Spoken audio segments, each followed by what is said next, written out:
Hola, ¿qué tal? Bienvenidos a la Jaula del Noob, edición de entrevistas. Y el día de hoy tenemos el honor de recibir a un verdadero referente en el mundo de la ciberseguridad y la inteligencia, alguien cuya trayectoria y contribuciones han dejado huella en la industria. Nuestro invitado es Juan Antonio Calles García, es CEO del grupo empresarial Zero Links, un ecosistema de empresas especializados en seguridad e inteligencia. Pero su impacto no se queda ahí. Juan Antonio ha liderado departamentos de ciberseguridad en compañías de talla internacional y ha sido una pieza clave en el desarrollo de iniciativas que fortalecen la seguridad en el ámbito digital. Es doctor ingeniero en informática, director de seguridad privada y posee certificaciones en diversas áreas, incluyendo auditoría informática, ciencias forenses e inteligencia. Además, es cofundador de Flu Project, organizador de las jornadas por una red más segura e impulsor de Open Mobility Security Project, un esfuerzo innovador en el ámbito de la seguridad en movilidad. Su conocimiento y experiencia lo ha convertido en un ponente habitual en foros y congresos de gran prestigio. Además de ser un asesor clave en la Federación Española de Jugadores de Videojuegos y Sports en materia de ciberseguridad, hoy vamos a hablar de su trayectoria, de las amenazas más relevantes en el mundo de de la seguridad, de proyectos innovadores y por supuesto de su visión sobre el futuro de la ciberseguridad. Un verdadero honor y placer tenerte el día de hoy en nuestro podcast, Juan. Bienvenido. ¿Cómo te encuentras el día de hoy? Un placer, muchísimas gracias. Pues muy bien, jornada dura de trabajo, muy larga, pero bueno, ya por casi estar relajado con la familia y a disfrutar de un buen rato con todos vosotros. Y muy bien, primeramente, si podrías platicarnos acerca de cómo fue que empezaste en el mundillo de la informática y Ujú. posteriormente te fue interesando más este tema de la ciberseguridad y luego de la inteligencia. Pues a mí la informática puedo decir que me venía en la sangre, porque pusieron un ordenador en mis manos con apenas 4 años. Yo tenía la suerte de que, bueno, yo tengo la suerte de que mi tío es Juan Luis García Rambla, que también trabaja en el sector y también ha sido empresario. Ahora es, bueno, director de seguridad de una empresa aquí en España. Y él en los años 90, cuando puso un ordenador en mis manos, estaba en interceptación de señales en el ejército de España. Fue destinado en la guerra de los Balcanes. Y bueno, él, pues lógicamente estaba familiarizado un poco por todo ello, con el mundo de la tecnología y la ciberseguridad. Y pues bueno, de hecho, empezó a trabajar en Informática 64 por el 98, 99 con Chema Alonso. Y bueno, imagino que luego hablaremos un poquillo de ello. Y bueno, él me iba pasando los ordenadores que se le iban quedando viejos y bueno, no solo me los daba, sino que me enseñaba a programar y bueno, por ahí un poco me vino la afición inicial. Luego me junté también con buenos amigos que también les gustaban los ordenadores, uno de ellos Pablo González, que también lo habéis entrevistado, también fundó Flu Project conmigo y bueno, un poco de ahí viene el origen. Luego estudiamos ingeniería informática y bueno, ya todo se fue desarrollando, ¿no? Sobre la ciberseguridad y la inteligencia, pues vino bastante después. Es cierto que yo sabía programar un poquito antes de empezar la carrera, pero al final, pues un poco el grueso del conocimiento, pues lógicamente te viene derivado de todo lo que aprendes en la carrera, ¿no? Y también vino un poco casi de casualidad, ¿no? Porque a mí me gusta mucho la inteligencia artificial cuando todavía no lo estaba petando, no estaba arrasando como hoy en día, ¿no? Por los 2000 y medios. Y yo quería hacer una beca de robótica e inteligencia artificial en la universidad donde estaba. Pero, pues bueno, no me dieron la beca y de hecho se la dieron al hermano de un profesor, casualidad. Y fui enfadado a casa a hablar con mi madre y me dijo, ¿por qué no hablas con tu tío que trabaja en esto de la informática y que él te cuente, ¿no? Y te oriente un poco. Y bueno, hablé con él y me dijo, "Joder, pues estamos cogiendo becarios en Informática 64, ¿por qué no te vienes un día, hablas con Chema y pruebas suerte, ¿no?". Y eso hice. Como muchos del sector, pues hablando con Chema 10 minutos te enamoras un poco de este gremio y así empecé casi por casualidad, ¿no? Y bueno, entré con una beca para apenas 300 horas y me quedé un año con ellos. Y pues bueno, estudiando, formándome mucho, pues en temas sobre todo de hacking, forense, un poco de todo, ¿no? Bien, Juan, es súper interesante cuando uno cuenta sus inicios, ¿no? Cuando uno eh, cuenta cómo ha empezado en una parte donde muchas veces no solo es tu trabajo, sino ya empieza a ser una pasión de vida. Entiendo que empezaste, bueno, desde muy pequeñito, imagínate, 4 años, empezar a meter mano en equipos tecnológicos y empezar con esta curiosidad. Y bueno, y el paso, una de las cosas que también me gusta es, como tú dices, empezar en esta parte como becario, ¿no? Como pasante muchas veces a uno le deja experiencias muy buenas, muy enriquecedoras y también le van guiando en el camino que uno tiene, ¿no? Pero bueno, yo me enfoco un poco más, luego viene tu parte, no solo la parte de tu pasión por la tecnología, sino también la parte de empezar empresa, ¿no? De trabajar en empresa, de crear emprendimiento. Y es algo que me llama mucho la atención, especialmente desde el punto de vista de la ciberseguridad, de la seguridad informática, porque, bueno, he visto tu expertise, he leído mucho acerca de tu expertise creando empresa y ahora estás con Cerolink. Pero yo quisiera que nos compartas, en base a tu experiencia, ¿no? En base a todo lo que tú has vivido, y con respecto a alguien que recién quisiera entrar en el mundo, crear una empresa, crear una startup en seguridad informática, ¿qué pasos tú le darías, qué bagaje o qué camino tú le darías como para que alguien que recién está dando sus primeros pasos pueda alentarse a seguir adelante a pesar de todos de las piedras que encuentre en el camino, de las cáscaras que encuentre que pueda caer, pero que pueda volverse a levantar y seguir con una parte de emprendimiento en este ámbito tan importante en la actualidad, que es la ciberseguridad? Pues yo lo primero que os diría es que no emprendan recién salidos de la carrera o de una formación profesional y que antes comiencen a trabajar en una empresa para aprender el oficio. Lógicamente nadie sale de los estudios formado ni tiene el conocimiento suficiente ni de cómo va el negocio, ni de cuáles son los clientes, ni de cuál es el servicio, ni ha hecho estudios de mercado, ni conoce de empresariales, de finanzas, de administración. Al final son tantos componentes los que hacen falta para construir una empresa que necesitas tiempo, paciencia, dedicación y si eso lo puedes aprender no dándote las hostias tú mismo, sino dándotelas con el dinero de otro, pues va a ser mucho más sencillo, ¿no? Por eso siempre digo que de primeras yo ya no me dedicaría a montar una empresa, sino que aprendería el oficio, estaría 5 o 10 años y luego ya sí, pues montaría una compañía, ¿no? Yo traté de montar una empresa en 2010 con un buen amigo. Al final no salió adelante, aunque teníamos el plan de negocio, lo habíamos presentado en vivero de empresas y tal, y nos habían seleccionado porque les había gustado. Pero bueno, le hicieron una muy buena oferta laboral a mi amigo y por aquel entonces socio, y bueno, él decidió aceptarla. Y yo por aquel entonces, pues coincidió que un amigo estaba trabajando en Everis, ahora en NTT Data, y bueno, me ofrecieron entrar de senior de ciberseguridad. Era un equipo muy pequeñito, de 5 o 6 personas, que hacían no solo temas de hacking, sino que también hacían pues, temas de forense, de gobierno de la seguridad, de GRC. Y bueno, entré a probar suerte y me gustó mucho, me lo pasé muy bien, hicimos muy buena piña allí y acabé subiendo muy pronto, o sea, pasé enseguida a analista y a los 2 años me hicieron jefe de proyecto y a los casi 3 años me hicieron responsable del departamento de seguridad, ¿no? Un poco ahí fue donde por primera vez yo empecé a entender pues, de presupuestos, de contacto con clientes, de gestión de personas, bueno, al final, cosas que son la simiente, el inicio de construir una empresa. De ahí me animé a montar la primera compañía, que fue Thin Security, que la montó en 2014. Era una compañía más orientada a inteligencia que a hacking, ¿no? Que es un poco lo que luego me profesionalicé con el paso del tiempo, ¿no? ¿Por qué? Porque yo veía que aquí en España empresas que se dedicaban de verdad a inteligencia había 3 o 4, ¿no? O sea que, bueno, había negocio, había posibilidades de llevarlo al mercado, pero sí que es cierto que yo creo que construí esa empresa demasiado pronto, porque la inteligencia realmente estalló aquí en España 4 o 5 años después, ¿no?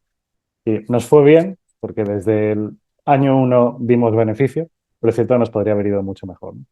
Nosotros lo que hicimos fue construir una herramienta de inteligencia. El que era mi máster, o sea, mi proyecto final de máster, que era Anubis, era una herramienta para automatizar la fase 1 y la fase 2 de un test de intrusión, el fingerprint y el fingerprint.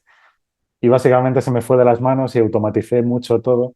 Y al final monté un crawler bastante potente que canalizaba información pues, de redes sociales, de foros, de deep web, mil cosas, hacía analítica y bueno. Montamos una herramienta muy chula y la empezamos a vender pues, a cuerpos policiales, servicios de inteligencia, grandes empresas un poco que necesitaban buscar en Internet y en la DIP pues, información un poco de exfiltraciones. Y bueno, esto llamó mucho la atención del tejido empresarial en España y me acabó comprando la empresa año y medio después, una de las Big Four, KPMG. Y bueno, en su caso no solo querían la compañía, sino querían que les ayudase a construir capacidades y el equipo de ciberseguridad de España y eso hice. Yo me comprometí con ellos a estar 3 años montándoles el equipo de seguridad y bueno, estuve los 3 años, les monté el equipo y bueno, lo dejé rodando. y continuó pues un gran equipo humano y de personas y ahora mismo estuve con ellos comiendo hace poquito y les va genial. Han crecido mucho y bueno, tienen un poco uno de los equipos referentes de nuestro país, ¿no? Y bueno, cuando pasaron esos 3 años, al empresario le pica la vena, ¿no? Y yo necesitaba emprender, porque yo trabajando para otros, la verdad que me cuesta, ¿no? Y bueno, decidí montar otra compañía que es Cerolinks, la compañía actual. Y bueno, en este caso no decidí emprender solo, sino que busqué otros socios. Uno de ellos y de los más conocidos, Daniel González, que es uno de mis socios actuales. Y bueno, con él montamos ya Cerolinks como un proyecto mucho más maduro, ¿no? La idea ya es montar una consultora más grande que dice pues todos los servicios un poco que necesitan las IBEX 35 en España, la multinacional, la gran cuenta. Y bueno, montamos una compañía hace 4 gatos y bueno, ahora somos más de 50. Mañana, no pasa mañana, hacemos 7 años. O sea que, bueno, en 7 años hemos crecido bastante. Y pues un poco pasó como con la primera compañía, ¿no? Desde el primer año dimos beneficio, que es algo que, jope, cuando se monta una empresa y te dicen, porque fuimos a muchos cursos de emprendimiento, ¿no? Y lo primero que te dicen, solo el 10% de las empresas aguantan los 3 primeros años, ¿no? El resto quiebran pronto, ¿no? Bueno, poder decir que desde el año uno dimos beneficio, pues es una suerte, ¿no? También es cierto que nos pilló pues toda la cresta de la ola y el auge del negocio de la ciberseguridad, ¿no? Realmente es como cuando dicen ser empresario o emprendedor, sos dueño de tu tiempo, es correcto, pero el problema es que el tiempo también es dueño de vos. Te Eres consume, esclavo de tu tiempo. te consume de una manera abismal, ¿no? Que no hay peor jefe que tu jefe, que sos vos mismo. Usted es lo peor. Cuando te exigís, cuando tenés metas a alcanzar y el día no te alcanza, ¿no? Yo creo que es pero ahí se mide, pero uno mide por resultados, ¿no? Y con el tiempo ya que aparecen los resultados extraordinarios que previamente tuvieron sacrificios y esfuerzos extraordinarios, ¿no es cierto? Ahora, yo quiero conversar, mira, de algo con vos que yo sé que estás muy al tanto. Y más que todo es ese pensamiento. Mira, eh, ahorita el tema de biotecnología con inteligencia artificial está, como dicen ustedes, mi querido español, está guay, ¿sí o no? Está molando mucho, ¿no? Y yo me quedé con el último es que date cuenta cómo el método científico ya evolucionó. Antes era, todos estos científicos lo que hacen que tenemos teoría y venimos con la práctica y la asesinamos con la misma experiencia, ¿no? Pero ahora te das cuenta de que ahora ya es ciencia basada en datos. Ahora se trabaja con datos, ¿no? Esta es una nueva era. Ahora, por ejemplo, empleado de proteína, netamente, que son un montón de aminoácidos que se emplean de manera compleja debido a que es un empleado que tiene un efecto sobre un virus, sobre una bacteria, qué sé yo, ¿no? Y es importante entender cómo se emplea, ¿no? O sea, cómo se estructura, cómo que está conformado. Porque si entendemos cómo se estructura, vamos a entender cómo es que actúa, ¿no es cierto? Y yo me quedé, brother, pensando esto, mira, querido Juan, y ahí es donde viene mi pregunta, de una manera de pronto muy prematura. Mira cómo los biólogos vienen décadas intentando encontrar este método, décadas, brother. Hacían hasta competencia, y me acuerdo que competían y llegaron hasta un 40%. Bueno, al año, en el siguiente año concursaron y pudieron llegar eso fue en el 2016, 2018, que estaban mirando unos datos la otra vez. Lleva Alpha, llega AlphaFold y con la versión 2 y ya están todas las proteínas, o sea, ya entendieron todo. O sea, te das cuenta con todo ese análisis de datos, cabrón. O sea, ya tienen todo, ya tienen la estructura, la estructura tridimensional y cómo pues, es como que ya, si le hacemos la ingeniería inversa aquí, ya entendimos todo.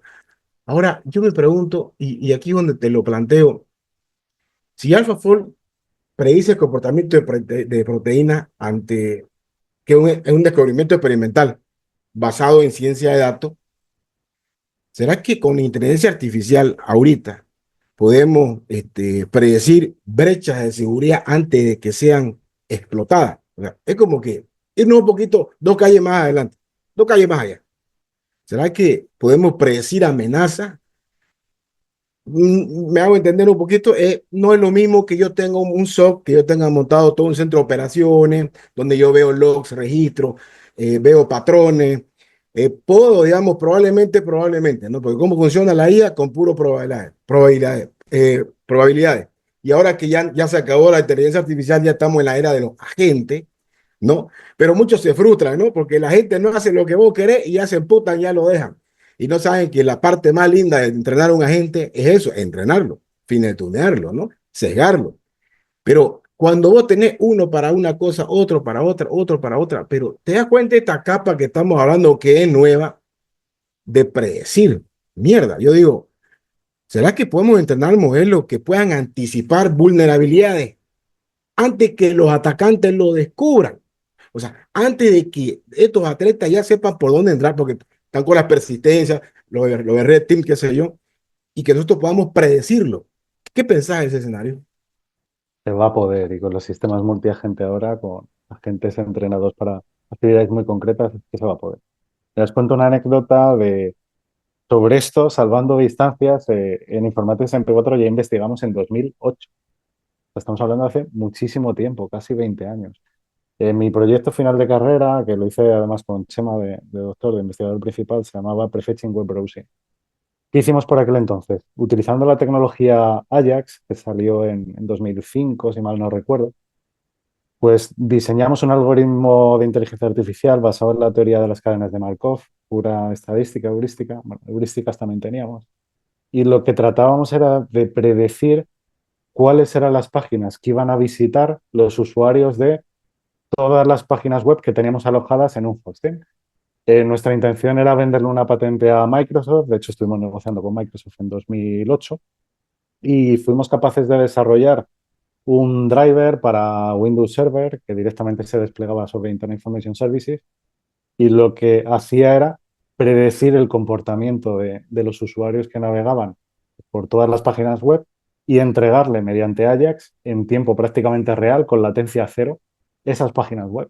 De manera que percibían al final como si fuese una navegación local, aunque era una navegación por Internet. Eso ya éramos capaces de hacerlo en 2007-2008. Imaginaros ahora casi 20 años después. Es que eso es terreno superado. O sea, lo que vamos a ver ahora con los sistemas multiagentes es que no somos capaces de imaginarlo. O sea, es que no es que esté en 3 años, es que lo vamos a empezar a ver en 6 meses. Sí, es que fijaros, o sea, ChatGPT hace año y medio no lo conocía nadie. Y ahora lo utiliza hasta mi madre, o sea, que tiene 70 años. O sea, el grado de evolución de esto es que bueno, estamos viviendo ahora mismo una revolución casi como la del nacimiento de Internet. A mí me gustaría hablar un poquito del combate al cibercrimen en el hecho de estos sitios maliciosos que operan tanto en la Deep Web como en la red superficial. En la red superficial, pues están hosteados siempre detrás de una empresa.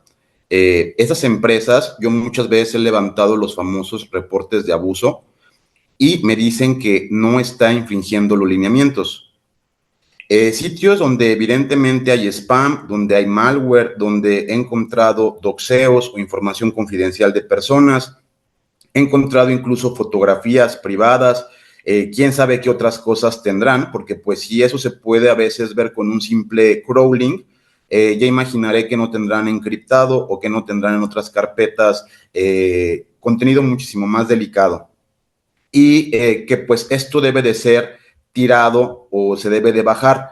A mí me ha pasado incluso que ahorita está muy controversial la empresa de Cloudflare precisamente por estar bloqueando estos equipos de fútbol, que las personas en España no pueden ver el fútbol y que hay una situación donde esta misma empresa que es de ciberseguridad pues está incentivando el consumo de contenido ilegal, la piratería. Yo me he encontrado en algunas investigaciones de OSINT sitios que están protegidos por Cloudflare y que están dedicados al cibercrimen. Aquí mi pregunta abierta es de ¿qué podemos hacer en el combate a estos sitios? ¿Cómo podemos desactivarlos? ¿Y qué hacemos para incentivar a que ya sea X, Facebook, porque esto me pasa en todas las redes sociales, que reporto muchísimo contenido que evidentemente es ofensivo, que desde mi punto de vista no solo se sale del punto legal, sino que ya es amenazante, violento, incita al odio y pues dicen que no pasa nada. O sea, parece que estos lineamientos de las redes sociales tienen que ser extremadamente explícito para que realmente se pueda hacer algo. O sea, tienes que ver casi al niño ahí sufriendo un incidente o a una persona tratando de asesinar a otra en vivo para que realmente te crean que es contenido delicado. Y a veces como esta codificación de la violencia, que yo muchas veces la reporto de esta manera, pues no le entienden las personas. ¿Qué podríamos hacer para que se tome más en cuenta estos reportes y no se tenga que ocupar que haya 1,000, 5,000 reportes para que algo se tome en cuenta? Pues la verdad que lo veo difícil, y además es que todo está tendiendo a cierto liberalismo, también un poco mezclando la política, ¿no? Vemos que X, cuando entró Elon Musk, cambió un poco la manera de gestionar precisamente todos esos reportes, ¿no? Y cada vez vemos más pornografía, delincuencia, publicación de phishings, mil cosas de este tipo, ¿no? Y Facebook anunciaron el otro día que iba un poco a seguir la misma vía, ¿no? De reporte de cosas malas, ¿no? Nosotros el año pasado nos fichó equipo de investigaciones. Es un programa de La Sexta, de aquí de España, que se dedica a investigaciones y quería desenmarañar una cosa que ellos llamaron la estafa de los famosos. ¿Qué era esto? Pues en periódicos archiconocidos aquí en España, pues deportivos, de prensa global, etcétera, pues publicaban muchos anuncios utilizando fotos pues del hormiguero, bueno, de cocineros famosos, de toreros, de futbolistas, que supuestamente invertían en criptomonedas utilizando ciertas plataformas. Era un engaño, por supuesto que no lo hacían, ¿no? Pero se aprovechaban un poco de su imagen y marca para engañar a los usuarios y que invirtiesen dinero en estas plataformas y luego, por supuesto, ese dinero iba a sus bolsillos, o sea, no iba a ningún lado ni era una inversión real, ¿no? Les mostraban grafiquitos muy bonitos, pues bueno, gráficos de todo tipo, de está subiendo tu dinero, todo mentira, ¿no? Y nos contrató precisamente equipo de investigación porque quería que investigásemos un poco los movimientos de criptomonedas, cómo se iba lavando ese dinero, por dónde estaban los muleros y, bueno, un poco dónde acababan, ¿no? En esos wallets, ¿no?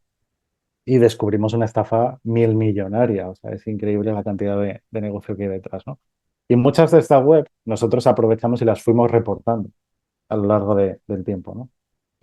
Unas logramos tirarlas abajo simplemente con los típicos reportes de Microsoft Chrome de esto es un spam y directamente ellos pues empezaron a poner la típica alerta de este contenido es malicioso.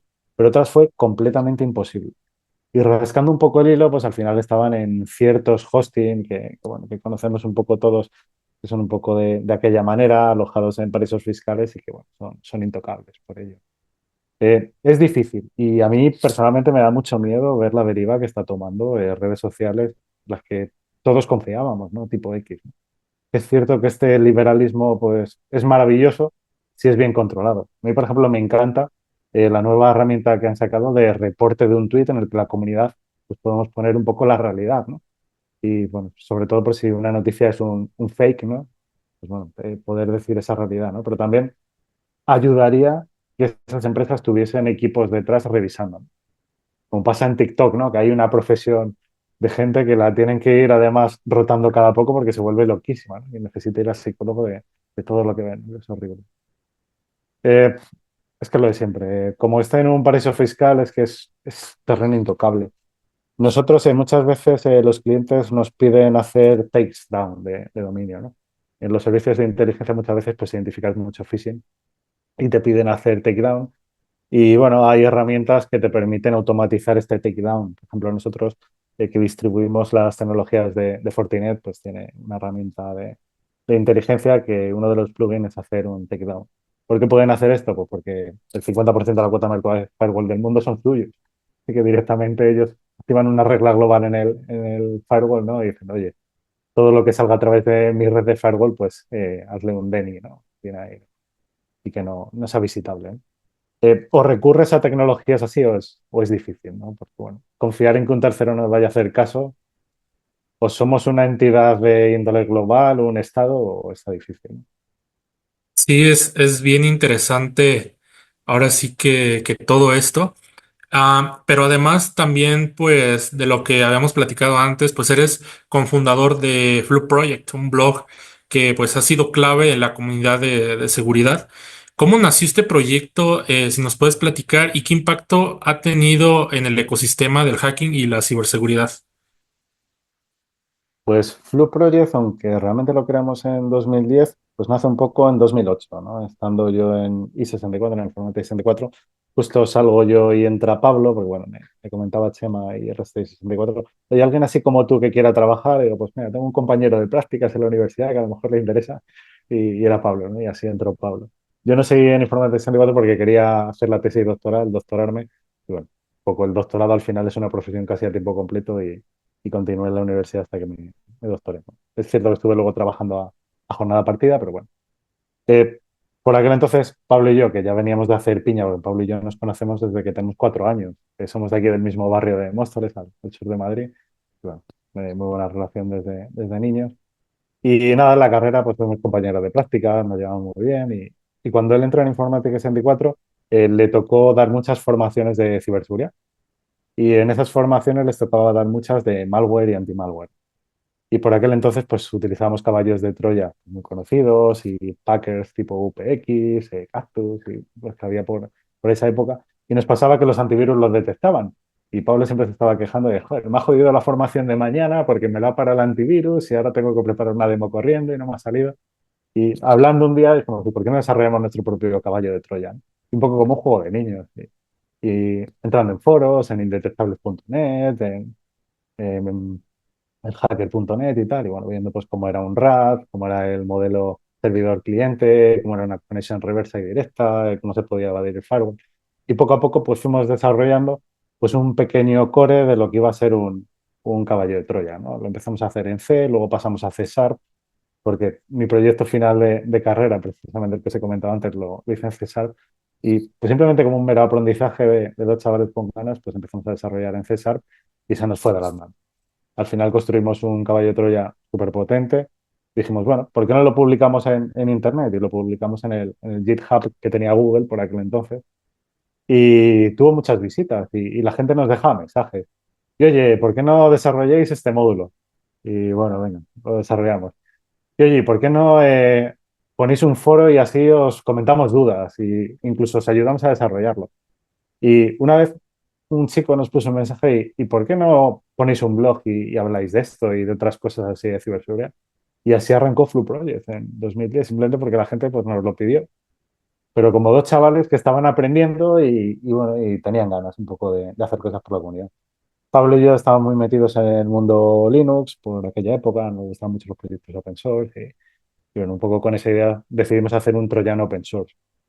Y así surgió en 2010 tanto el caballo de Troya y la comunidad como el blog de Flu Project. Que ahora continúa el blog. Pablo, pues le compré el blog para usarlo como blog corporativo de la empresa hace 3 o 4 años. Bueno, ahora es el blog oficial de Zero Links. Pero bueno, Pablo de vez en cuando siempre le invitamos a publicar algo. Eh, Juan, una parte muy importante que hace un momento también topaste dentro de lo Mm. que tú nos comentabas de tu expertise de vida, ¿no? Y una cosa que a mí también siempre me ha llamado la atención y me gusta mucho desde mi punto de vista personal es la investigación, el Cybersecurity Research. Eh, Mira, lo que yo quería preguntarte, yo es porque tuve una reunión, he tenido unas reuniones últimamente con empresas de seguridad muy grandes, ¿no? En marcas de seguridad muy grandes. No voy a nombrar el nombre. Y justo el viernes tuve una reunión con una de estas empresas, con un representante de estas empresas, de una marca en sí. Y me decía, mi marca, nosotros ya tenemos todo dimensionado. Mi marca ya hablaba de estadísticas del más del 99% en detecciones de ransomware. O sea, entonces se me venía a la mente, ¿no?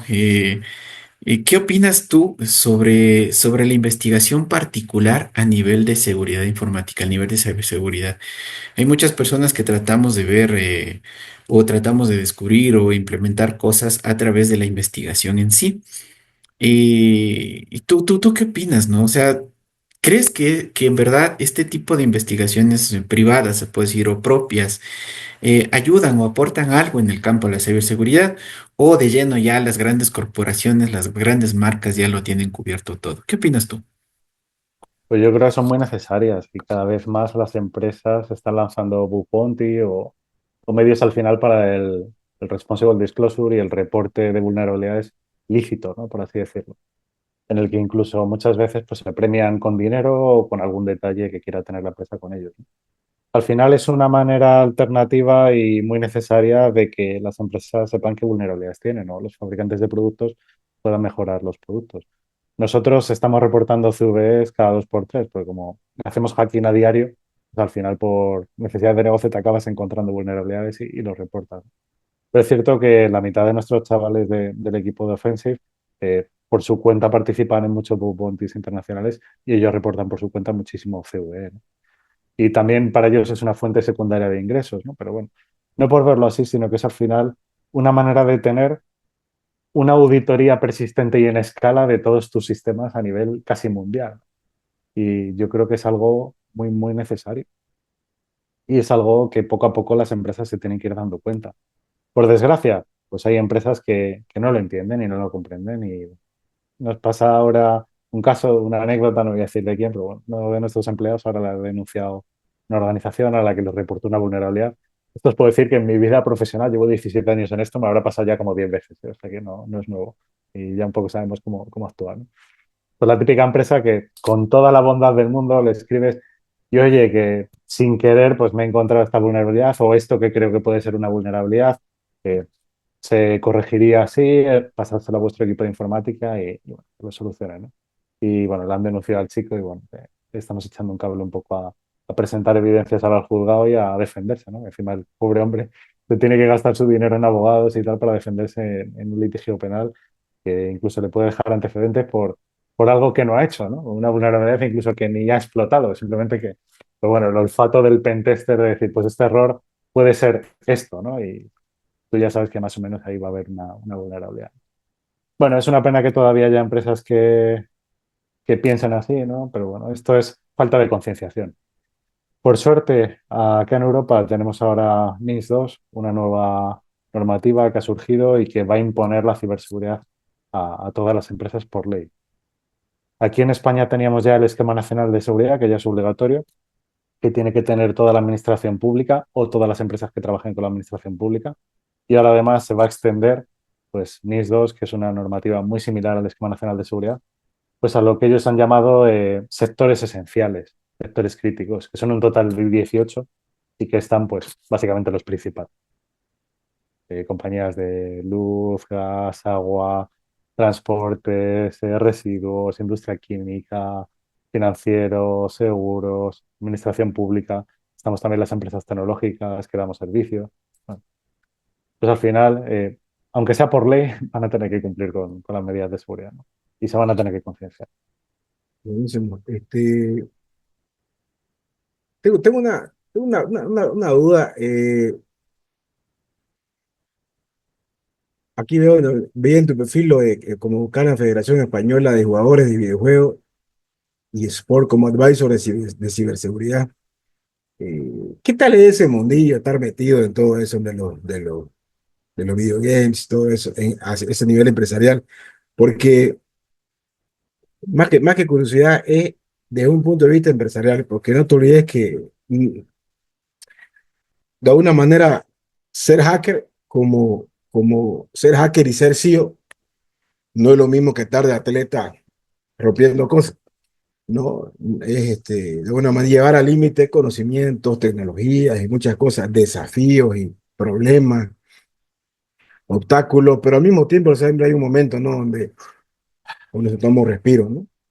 Eh, ¿Por qué esa área? ¿De dónde, cómo que llegaste ahí? ¿Te gusta? ¿Es parte de lo que te apasiona? Porque no te olvides que creo que el mejor hack de nuestra vida es saber qué es lo que realmente nos gusta. Porque aquí todos podemos decir de manera muy autónoma y al mismo tiempo grupal, nos encanta investigar, nos gusta descubrir cosas, nos gusta entender cómo funciona. ¿Qué haces en tu tiempo libre? Me gusta investigar sobre otra cosa, ¿no? Pero cuando ya te vas un poquito al tema empresarial, donde ya, si bien siempre va a haber materia técnica, siempre vas a estar metiendo las manos y demás, pero ya en esta otra capa, todo se ve diferente, vos bien lo sabes, ya vos estás en ello. ¿Cómo te sentís? Más de este lado, más de otro lado, entre tus pasiones, tus gustos, tu- tus Te, virtudes, tus elevadas te cuento. capacidades, qué sé yo. Ujú. Pues mira, esto fue de casualidad. Yo soy un friki del Counter-Strike, o sea, me gusta muchísimo jugar al CSGO, ahora el 2. Y vi una publicación en un periódico de tirada nacional de aquí de España, es el 20 Minutos, de que había nacido la FEJUVES, la Federación Española de Jugadores de Videojuegos y eSports, ¿no? Acaba de lanzar esta federación, pues, un par de personas dedicadas al mundo del marketing de los eSports, que venían de la SL, de la eSport League, bastante conocidos en el gremio. Y bueno, cotilleando por la página web, navegando, vi que uno de los advisors era muy amigo mío y colaboré con él en una antigua empresa y se dedicaba a temas de Data Analytics. Y bueno, era un poco la persona encargada de un poco la definición y un poco el modelo de tratamiento de datos masivos de videojuegos, un poco vinculado a la federación, ¿no? Y le llamé. Dije, oye, cuéntame un poco más de qué va esto. Van a lanzar una selección española pues, de FIFA, de Pro, de Counter, y bueno, me estuve un poco contando y me apasionó. Y le dije, oye, ¿me podrías poner en contacto con el presidente y tal? Y bueno, tuvimos una reunión, estuvimos hablando, le dije, me apasionaba el Counter, y me dijo, oye, ¿a qué te dedicas? Digo, pues a ciberseguridad tengo una empresa. Me dijo, joder, ¿y estarías dispuesto a darle algo de asesoramiento de ciberseguridad a jugadores de la selección que vamos a lanzar para que se protejan un poco en los torneos en local? Les asesoras un poco de cómo gestionar sus redes sociales. Hay muchos que son influencers que tienen hasta 1 millón de seguidores. Pues cosas básicas como que se pongan el 2FA en redes sociales, etcétera. Y digo, cuenta con ello. Y un poco así entré, un poco a colaborar con ellos y a echarles un cable pues, en la necesidad de seguridad que tiene cualquier entidad, ¿no? Ya sea pública, sea privada, sea una asociación, una federación, etcétera. Luego fui entrando un poquito más y les hemos patrocinado ciertas cosas. Por ejemplo, patrocinamos la eSport League Nacional, que es como la Copa del Rey de fútbol aquí en España, pero de Counter-Strike. Bueno, la patrocinamos desde la empresa y bueno, nos lo pasamos muy bien. La patrocinamos de eso en 4 ocasiones y ha sido una manera que de casualidad nos ha servido para captar talento porque esta gente estaba dispuesta a hacer todo tipo de locuras. Y bueno, les propusimos 1.000 chorradas, entraban al trapo en todas. Y en una dijimos, oye, ¿nos dejaríais hacer un torneo paralelo de hacking paralelo al torneo de Counter-Strike? Y nos dijeron, sí, ¿por qué no? Y lo promocionamos en Twitch, en el canal oficial de la eSport League, y lo hicieron.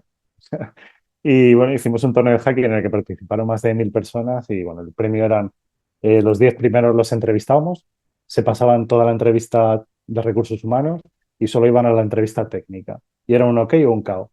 Si pasaban las preguntas que les hacía pues, el responsable de seguridad ofensiva, les contratábamos. Y así contratamos a 3 personas, al primero, al segundo y al cuarto, o al primero, al tercero y al cuarto. O sea, fueras de serie. O sea, lo mejor que hay aquí en España los hemos tenido. Ya ninguno trabaja en nuestra empresa porque nos los ha probado Google, Amazon, con salarios americanos, o sea, os podéis imaginar. Pero tuvimos la oportunidad de disfrutar en la oficina de gente muy crack. Y gente muy jovencita, de 19, 20, 21 años. Y encima pasándonoslo bien y haciendo pues, algo que nos gustaba, ¿no? Bien, con respecto a la fuga de datos y lo que pasa cuando una empresa de ransomware ataca y luego libera esta información, tú nos comentaste algo muy interesante, que es, puedes hacer ahora sí que estas herramientas de ciberinteligencia que busquen información en la Deep Web y en otros lugares de forma policial o para agencias del orden, pero también he visto esta vertiente de estos grupos en Telegram ilegales que lo que están haciendo es bajar las mismas bases de datos y montar servicios ilegales para ahora consultar el INE, el RENAPER y estas entidades de Latinoamérica, pero las bases de datos completas. Y esto está sirviendo para pues poder hacer búsquedas no autorizadas, búsquedas ilegales de personas, puede incluso estar sirviendo para hacer crímenes, secuestro de personas, a lo mejor ciberextorsión. otro tipo de delitos aledaños, pero pues esta misma información que puede ser usada para a veces ciberinteligencia también puede ser mal usada, y he visto que Telegram está en verdad plagado de esto. O sea, lo digo con un sentido de urgencia, o sea, no tienen ni idea la cantidad de bots. Sé que los que estamos en este mundillo lo sabemos, pero para los que nos escuchan, es muy posible que puedas consultar un bot, pagar unos pocos dólares y saber todo de una placa, de un nombre personal, la dirección de una persona. ¿Qué opinas al respecto y cómo podríamos frenar esta búsqueda ilegal de información confidencial que pues puede ser usada también para el crimen organizado, ¿no? Que también es algo muy delicado. Pues os cuento una anécdota que tuvimos en la empresa, sin nombrar a los afectados. Y un poco, nosotros, por gracia, por desgracia, no nos queda otra que también recurrir a este tipo de información. Siempre previa autorización del cliente, que al final es quien se hace responsable, y porque los datos sustraídos son suyos y de su propiedad. Por tanto, al final no estás cometiendo un delito, ¿no? Simplemente pues, estás tratando de averiguar qué información le han robado y dónde está publicada, pues para ver cuánto es el mal, ¿no?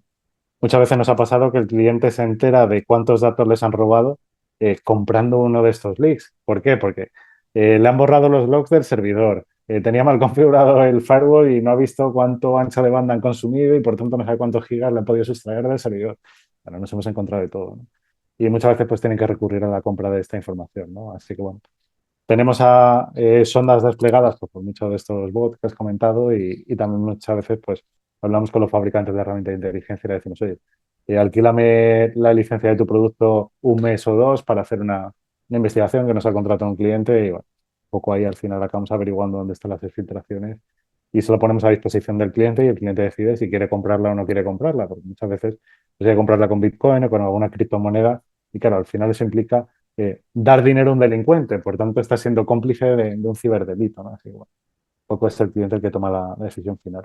Y os quería contar una anécdota de cómo logramos identificar un delincuente, porque bueno, en el consejo de administración de una empresa, de uno de nuestros clientes, pues hubo una fuga de información una vez y se exfiltró información muy crítica de, bueno, de una inversión que iban a hacer comprando pues un nuevo negocio, ¿no? Una nueva organización. Esa información solo se contó en ese consejo de administración y nadie más la sabía, o sea, la sabían 3 o 4 personas nada más, ¿no? Y eso acabó publicado en un foro muy conocido en España y se cree que pudo afectar a la bolsa, ¿no? A las inversiones, porque se dijo muy concretamente qué se iba a comprar, cuándo se iba a hacer y por qué motivo. Y bueno, nos contratan la investigación para ver quién estaba detrás de esa filtración. Y para ello, pues simplemente se nos da el nickname de la persona que hace esa publicación en este foro y nos pasan el link al foro. Y bueno, empezamos a investigar, vemos que es una persona muy nueva, que no tiene historial, o sea, que se creó esa identidad solo para hacer esa publicación concreta. Y vemos que el nickname, pues era una serie de números, letras, pero muy extraños que no significaban nada. Y bueno, pues un poco utilizamos todas las licencias de estos productos, no encontramos nada y empezamos a hacer permutaciones de ese nickname, ¿no? Y bueno, en una de esas permutaciones encontramos un positivo en un comentario de Amazon, de unas zapatillas de pádel. Y ese nickname estaba preguntando por la talla 46 de zapatillas de pádel. Y decimos, bueno, si es verdad y esta persona es quien ha hecho esto, sabemos que le gusta mucho el pádel y es una persona muy alta. ¿Qué hicimos nosotros? Pues buscar quién juega el pádel en nuestro país. Y bueno, hay federaciones de pádel, asociaciones de pádel regionales y nacionales que muchas veces pues, publican las listas de los partidos de pádel. Y ahí empezamos a rastrear y nos hicimos una base de datos propia con nombres de personas que jugaban al pádel y dónde jugaban, ¿no? Y además quién era su pareja. Esta base de datos la dejamos a un lado y luego, por otro lado, además, en la publicación de ese foro, publicaron una fotografía en la que se veía un trocito de un espejo de un coche y un descampado en el que supuestamente iban a construir un edificio de esa empresa que acaban de comprar.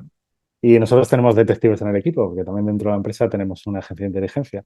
Y mandamos un detective a recorrerse las calles y a buscar, porque ese trocito de espejo era de un Seat Ibiza más o menos del año 2010.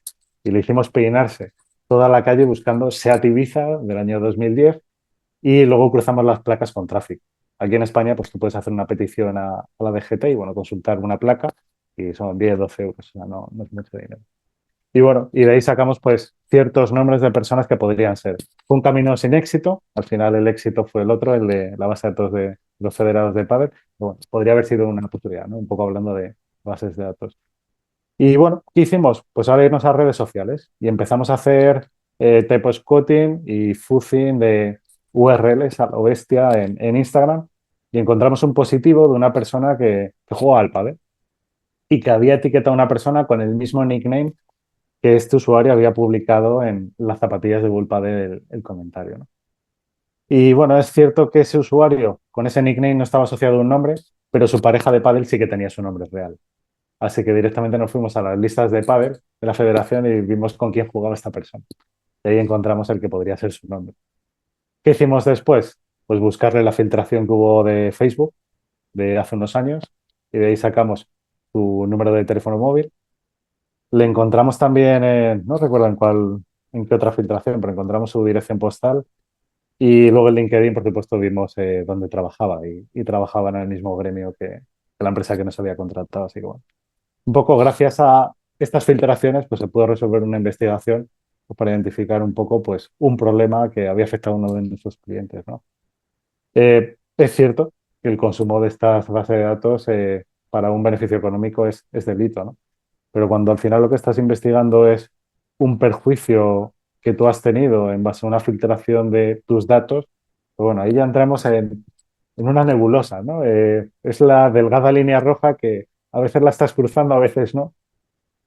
Pero bueno, aquí es cierto que la investigación privada en España está muy regulada y te deja en un periodo muy acotado hacer una investigación y presentar un informe.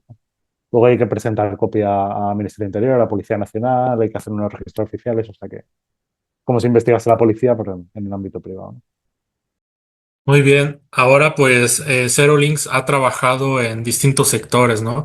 ¿En qué áreas de ciberseguridad crees que habrá mayor demanda en el futuro?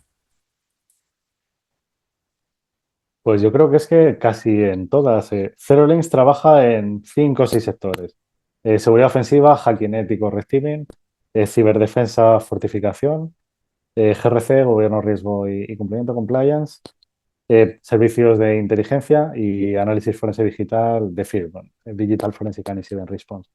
Eh, Nosotros, para que os hagáis una idea, 70-75%, casi 80% de nuestro negocio es hacking, seguridad ofensiva. Es lo que más nos piden y por lo que más se nos conoce en el sector. ¿Eso quiere decir que sea lo que más hagamos en el futuro? Pues yo casi os diría que no, precisamente por una cosa que ya hemos hablado, por el crecimiento de la IA y los sistemas multiagente.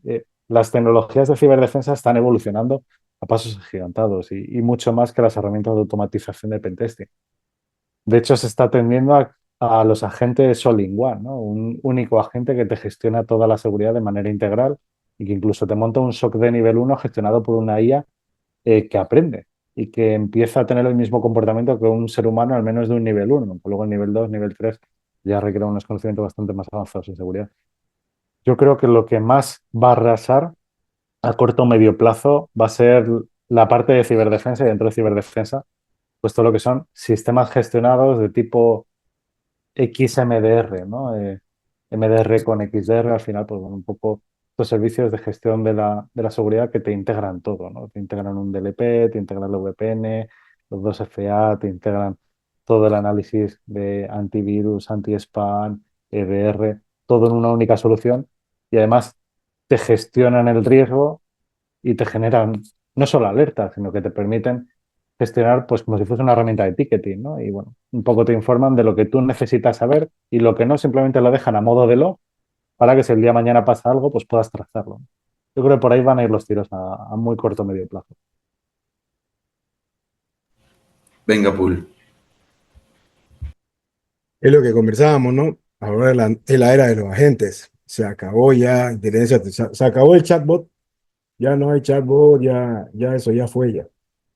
Es como que si no te subiste si no entendiste, a uno yo le digo cómo funciona la virtualización o el cloud, ya fuiste, ya estamos en otra. Ya. Y lamentablemente todo se está moviendo así rápido. Y, pero el tema es la adaptación. Si bien el ser humano tiene la capacidad de adaptarse a ciertos contextos, ambientes, hábitats, pero no siempre es así, ¿no? No siempre es así. No te olvides que yo ayer, mira, conversando con alguien, qué interesante, mira esto. Me comentaba, estoy preocupado porque ahora en la docencia, los modelos de inteligencia artificial para los jóvenes, ellos agarran su teléfono, por ejemplo, podemos comentar, queremos averiguar sobre X tema. Y bueno, y los más jóvenes agarran el teléfono, tienen esas habilidades y aquí está. Entonces, a un adulto mayor, de pronto se le es un poco más complejo. Y hay una preocupación bastante grande, hay una brecha interesante e importante donde el adulto mayor siente que está en desventaja. Recordemos el cambio que tuvimos cuando para la revolución industrial fue lo mismo, era o nos subimos o qué hacemos. Fue un tema de adaptación, pero que fue abrupto. Pero ahora en esta era está siendo no abrupto, está siendo muy, que no se está notando mucho, pero y muchos quedan callados. Ustedes bien saben que nosotros en nuestro círculo social nos ven a nosotros que hablamos de estos temas, etcétera, pero existen muchas personas que nos van a escuchar, nos están escuchando y saben que sí, sí, sé que es la inteligencia artificial, pero se sientan, agarran un ChatGPT, un Gemini, escriben y como no le da la respuesta que esperan, se frustran y ya lo abandonan. Entonces ya no quieren. Y eso les pasa a muchos, ¿no? ¿Se dan cuenta? Eso está pasando todos los días. Incluso yo he visto a informáticos que no saben preguntar, no es que tanto de preguntar, sino cómo trabajar con esta herramienta, porque es una herramienta, ¿no? Independiente a que voy a le metas herramienta a un modelo LM para que haga otras cosas detrás de un workflow, eso ya es un tema aparte. Pero si lo vemos solamente como una herramienta de consulta a base de datos y respuesta, hay muchos que se frustran. Ahora, en esta era de los agentes, yo lo veo de una manera interesante porque que se lo puede escalar muy bonito, muy interesante, pero más sobre todo con mucha pinza.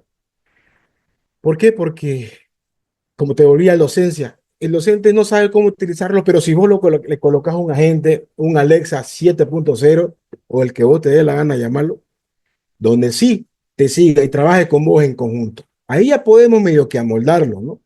Yo siempre lo comento aquí en los podcasts que yo entré en un modelo que es el médico cabecera de mi padre.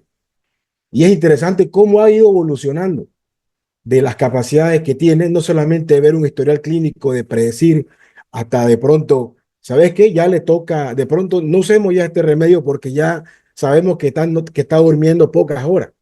Y como está durmiendo pocas horas, es porque ya no te está funcionando. Tenés que probar la medicación o ajustarlo, ¿no? Y el hecho de que también él me diga, ¿sabes qué? A las 3 de la mañana, oye, hijo, vení y veme. Y eso me llegue por Telegram, una notificación que sea color rojo. Está despierto 3 de la mañana, fuera de horario. Entonces, ese tipo de cosas. Mi padre ahorita, por ejemplo, un adulto de 84 años, agarra su teléfono, perdón, agarra una cajita que se le imprimía en 3D, donde está dentro una Raspberry Pi, que está conectada a un modelo híbrido, etcétera, y que puede hablar y le puede llegar el mensaje. Entonces, sí se puede, pero existen muchos desafíos a nivel de infraestructura. Mira lo que te quiero decir. Ya escuchamos de DeepSeek, ya vimos, ya todo el mundo sabe descargar su modelo y que tu RAM y tu CPU, porque no sabe que tiene que tener recursos alguno, pero ya existen los híbridos, ¿no? Hacerlo de una manera de la carga, distribuir la carga a nivel de infraestructura, que es lo que yo he estado trabajando, que es muy interesante. Pero Pero el problema sigue, el problema persiste. No se ha solucionado, pero sí poder de alguna manera abrir un camino para que muchos usuarios y muchas personas tengan la capacidad de poder entrenar modelos, ¿no? De una manera hablada. Porque para mí lo más fácil es hablarlo. Yo y vos todo el día estamos en idea. Esta charla, Zoom tiene la capacidad de guardarlo, hacernos un comentario, mandando un PDF y listo. Y a raíz de esas reuniones, ver qué preguntarle a nuestros invitados o ir desglosando, ¿no? Entonces yo te pregunto, querido Juan, ¿cómo vos usás esta herramienta? Uno, en el día a día, tenés tu agente personalizado, ¿cómo te sentí? ¿Lo sentís como un mortal de mierda que nunca va a hacer nada? ¿O realmente te frustra? Me imagino que estás frustrado, no lo sé. ¿Estás en la batalla o netamente lo ves como que sí, sí, muy bonito todo, pero vamos con calma y no sé, ¿cómo vos estás llevando esta adaptación y qué pensás de lo que acabo de mencionar anteriormente sobre en el tema de la educación, de la docencia y demás, contra los adultos mayores que no están pudiendo, pero entre medio, entre corchetes, te comenté lo que yo hago de una manera artesanal con un médico de cabecera. Pues sí que los utilizo y los utilizo mucho porque no me queda otra. Decís al inicio que habéis intentado contactar conmigo varias veces y nunca tenía tiempo, ¿no? Y bueno, por culpa de eso no me queda otra que utilizar todo ello, ¿no? De hecho, mi portátil actual es un Lenovo Copilot más PC y tengo pues muchos agentes desplegados para automatizar cosas del día a día para gestionar reuniones, que asista una IA a la reunión, me tomo un acta y me lo envíe, muchísimas automatizaciones. ¿Por qué? Porque es que no llego a todo. Yo soy el CEO de Zerolinks, yo me ocupo más de la parte administrativa financiera y luego también un poco de las relaciones institucionales, ¿no? De levantar oportunidades de negocio y luego entra pues el equipo comercial. Pero luego aparte, como me gusta tanto el forense y la inteligencia, también llevo ese equipo y al final es imposible, no puedes llegar a todo y necesitas automatizar, ¿no? Y no te queda otra que recurrir pues a estos truquillos, ¿no? Y bueno, al haber sido programador muchos años, haber desarrollado cosillas, pues tienes el conocimiento para hacer estas cosas y con todas las automatizaciones que hay, pues es que es súper sencillo. Por ejemplo, tengo agentes desplegados en VivaGolf.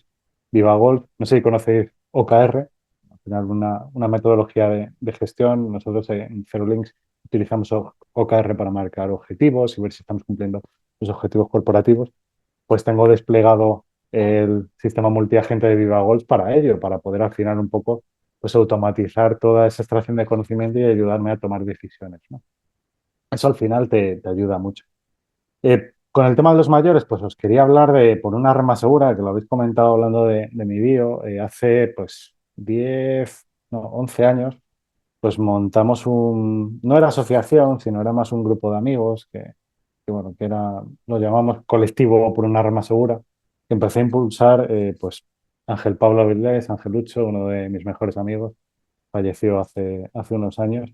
Era guardia civil del grupo de delitos telemáticos y bueno, luego se pasó a la privada.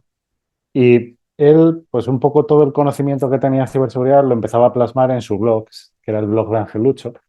Y con el paso de los años decidió pues aglutinar todos esos documentos, esos conocimientos en un libro. Un libro que él escribió para su padre, para que su padre precisamente, una persona mayor, empezase a entrar un poco en este mundillo, ¿no? Y a entender de qué le hablábamos, qué era Internet, qué era una red social, qué es Twitter, qué es Facebook, cómo se navega, qué lenguaje hay en estas redes sociales. Pues bueno, cosas al final para hacer más friendly, pues algo que no han nacido con ello, ¿no? Y con lo que nos han criado, ¿no?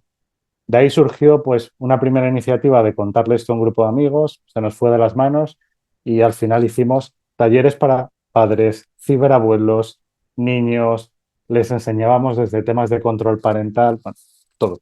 Y así surgió por una rama segura pues en 2013, 2014. Y todos los años pues hemos hecho muchísimas iniciativas. Hemos ido a asociaciones, a colegios, a Boy Scouts, a centros de gente con capacidades especiales, con determinadas discapacidades intelectuales, para ayudarles un poco a hacerles más amigable la relación con Internet y con los ordenadores. Y bueno, eh, por suerte o por desgracia conozco bien un poco pues esa vida y cómo hacer más entendible la tecnología para la gente que no tiene ese conocimiento técnico, ¿no? Y ya os digo, o sea, los sistemas multiagente y la IA en general es que va a cambiar el mundo. Y es precisamente lo que dices. Mis padres que no saben apenas utilizar un teléfono, sí que saben utilizar un Alexa o un OK Google, ¿no? Y es porque se ha puesto todo de una sencillez increíble. O sea, el poder encender la tele directamente desde ahí o el decir, llama a mi hijo que me he caído, va a cambiar la vida. Y si encima tienen un hijo como tú, Paul, y las 50.000 desarrollos y automatizaciones, pues se pueden hacer mil cosas, ¿no? Aquí en España, no sé, en vuestros países, ha surgido también un negocio, que es algo que no me gusta que se haga negocio de estas cosas, pero que bueno, que luego sí que hacen un bien. Y son dispositivos multimedia que, bueno, pueden ser brazaletes, un anillo, un reloj, que bueno, que al final pues permiten a los mayores pues conectarse con emergencias o con la familia y bueno, se paga una cuota mensual. Cierto, no me gusta que se haga negocio con esto porque el propio Estado, a través del Ministerio de Interior, tiene una herramienta que se llama AlertCops y te lo da gratuitamente. De hecho, yo he participado en el equipo de diseño de AlertCops y de la medida de seguridad que tiene desplegadas. Pero bueno, han surgido muchas empresas que hacen negocio de esto, que bueno, que también es muy lícito, y están cada vez incorporando más la inteligencia artificial para predecir si se va a caer o si ha habido una caída y puede tener una rotura. O sea, hay mil cosas que se pueden hacer mediante predicción. Una cosa que me gusta mucho en lo que estábamos acotando en este momento es Ujú. esa manera de democratizar o esa manera de difundir la parte de la seguridad. Y como yo he dicho, ¿no? Muchas veces nos concentramos mucho en la empresa, ¿no? Nos concentramos mucho en las organizaciones, en que si tu empresa está protegida, si está capacitado tu personal, y eso es el corazón de muchas partes de la ciberseguridad.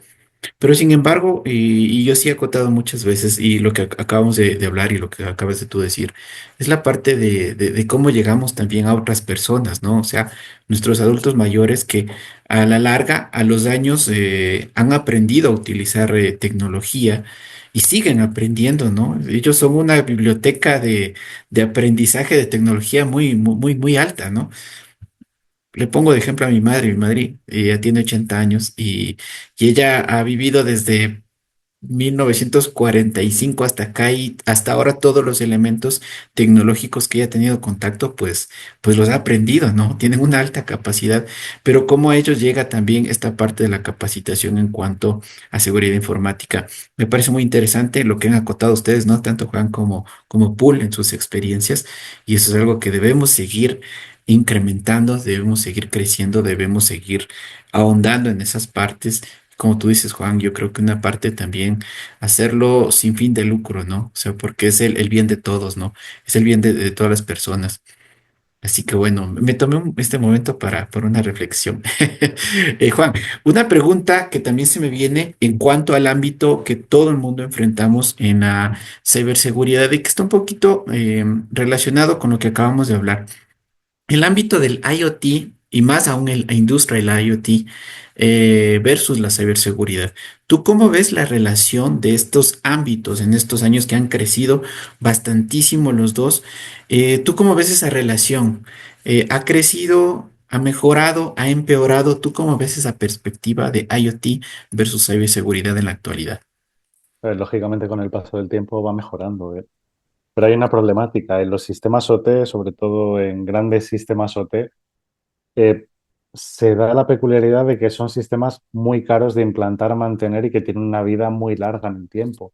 Mientras que nosotros estamos acostumbrados a que desplegar un servidor, un firewall, pues a lo mejor duran 5 años, 10 años y tiene un precio relativamente asequible, pues comprar un ecógrafo, un sistema de rayos X en un hospital o una cinta transportadora de una industria, eso va a durar 20, 30, 40 años o un tren. Por ejemplo, en Cerelink hemos auditado trenes para, no voy a decir marcas. Pero son sistemas que tienen que perdurar en el tiempo muchísimos años y están diseñados con los requerimientos de a lo mejor de los años 80 o de los años 90. Por tanto, la ciberseguridad no estaba en su ADN, no existía el concepto de security by design, ¿no? Y al final, pues hay que ir implantando parches. ¿Qué pasa? Muchos de esos dispositivos no estaban conectados de forma original y lo que se ha hecho es pues, añadirles router o añadirles injertos para poder conectarlos y gestionarlos remotamente, porque al final, con esto del teletrabajo o al final los equipos distribuidos por todo el mundo, pues era un requisito indispensable, ¿no? Y eso ha provocado que incrementes los riesgos de seguridad, ¿no? Porque al final pues estás ampliando tu perímetro, ¿no? Tu perímetro ya no es solo tu página web o tu FTP pública de Internet o tu correo, sino que ahora también son 50.000 dispositivos OT con los que gestionas, pues, en el caso de una farmacéutica, pues el sistema de fabricación de píldoras, el sistema de logística, cómo almacenan todo eso en caja. Bueno, todo ello amplía la superficie de ataque y lógicamente hace que nos tengamos que preocupar de más cosas. Nosotros hacemos muchas auditorías de seguridad en entornos OT y de hecho hemos reportado vulnerabilidades en sistemas pues, de casi todos los fabricantes, ¿no? Ya trabajas con todo, con ABB, Siemens, General Electric, Schneider, Honeywell. Y en todos por H por B hay vulnerabilidades, pero muchas veces no son CVs del propio fabricante, sino mala implementación. Se despliegan con las configuraciones por defecto, con usuarios admin y cosas que deberían estar más que superadas. Y esto proviene de que al final los informáticos o la gente que realiza estos despliegues viene del mundo IT, pero no conoce el mundo OT. Y al final conlleva también un reciclaje que poco a poco pues, las empresas tienen que ir entrando. Si preguntáis a nuestros clientes cuántos hacen auditorías de los entornos OT, pues puedo decir que un 10%. Y les hacemos muchas ofertas, pero bueno, es algo que todavía ese riesgo no lo perciben, ¿no? Y bueno, hasta que no se encuentran el susto y se encuentran un ransomware en una cinta transportadora, pues no le ven el riesgo a ello. Muy bien. Y aparte de tu trabajo como CEO de Zero Links, de pensar en proyectos futuros y demás responsabilidades que se tienen, ¿no? Como un CEO de una empresa, ¿cuáles son tus hobbies? ¿Qué te gusta hacer en tu tiempo libre? Pues mi tiempo libre ha cambiado de 3 meses para acá porque he tenido mellizos.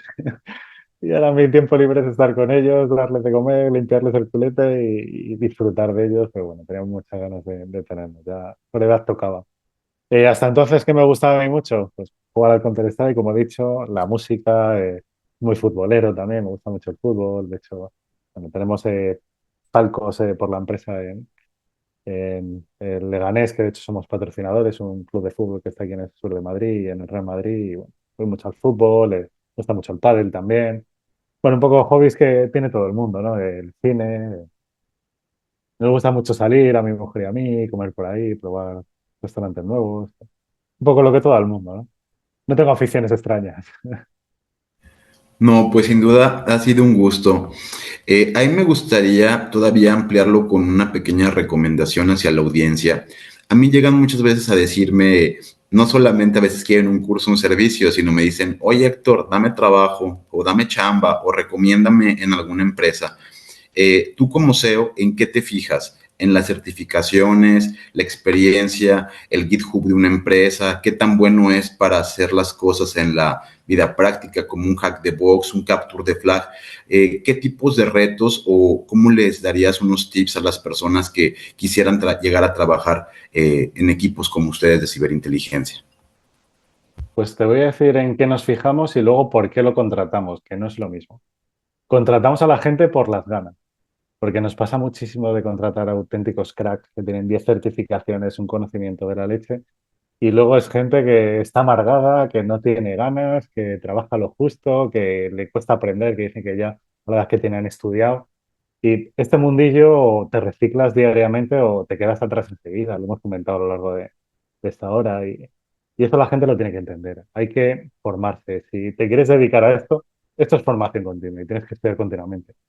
Y hasta nosotros los directores de la compañía, todos los años nos sacamos alguna certificación, algún curso, porque es la única manera de estar reciclado y al día. Al final, si quieres tener challenge con un cliente y hablar su mismo idioma y que él te compre los servicios, pues tienes que hacerte entender, ¿no? Y tienes que contarle pues todo lo que hay nuevo, nuevos servicios, cómo lo haces, ¿no? Y no te queda otra que reciclarte. Muchas veces a la gente le cuesta eso, ¿no? Nos fijamos en la formación, ya no tanto en las carreras universitarias y más en las certificaciones técnicas, las Offensive Security, SANS, son un poco las más conocidas. Por supuesto en el inglés, porque la mitad de los proyectos que nosotros hacemos son internacionales. Y luego realmente por lo que les contratamos es por la entrevista más psicológica y casi por la percepción. Es decir, "Jope, este chaval tiene futuro porque le echa ganas, se le ve el ademán que tiene, se le queda corto. En la propia entrevista ya nos ha dicho, oye, ¿qué puedo ir mirando si entrase con vosotros? ¿No? ¿Qué me recomendaríais? ¿No? Es que se le ve, se siente. Y por eso es por lo que de verdad acabamos contratando a la gente. Es cierto que él llega a la entrevista por la formación y lo que plasma en el currículum.